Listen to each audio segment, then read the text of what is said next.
ભાઈ જય શ્રી રામ અને ગુડ મોર્નિંગ બધા મિત્રોને. કહાની કંઈક એવી છે કે આજે આપણે ઘરેથી વ્લોગ ચાલુ કર્યો. ભાઈ નાઈ લીધું છે અને વરસાદ થોડોક આવી ગયો, જોઈ લ્યો ભાઈ. થોડોક આવ્યો પણ આ વાતાવરણ એવું છે કે ધોધમાર આવી જાય એવું લાગે, પૂર આવી જાય એવું લાગે, પણ આવ્યો ભાઈ કાંઈ વરસાદ નથી અત્યારે. તો સાંજ પડી ગઈ, બગીચા આવી ગયા.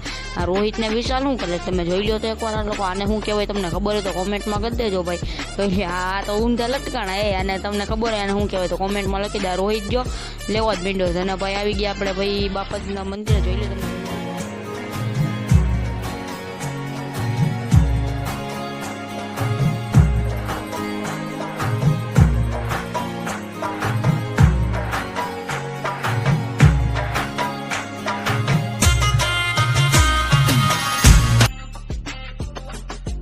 તો ભાઈ બાપાજી તમારે દર્શન કરી લીધો તો હવે આવી જાવ. આપણે આવી ગયા ભાઈ ભાજી લેવા માટે. આજે પાઉંભાજી ખાવાનો પ્રોગ્રામ ગોઠવો હતો. તો ભાઈ જમી લીધું છે. બ્લોગ કરી દો, ગમે તો લાઈક કરો, શેર કરો, સબસ્ક્રાઈબ કરો. જય શ્રી રામ ને મહાદેવ.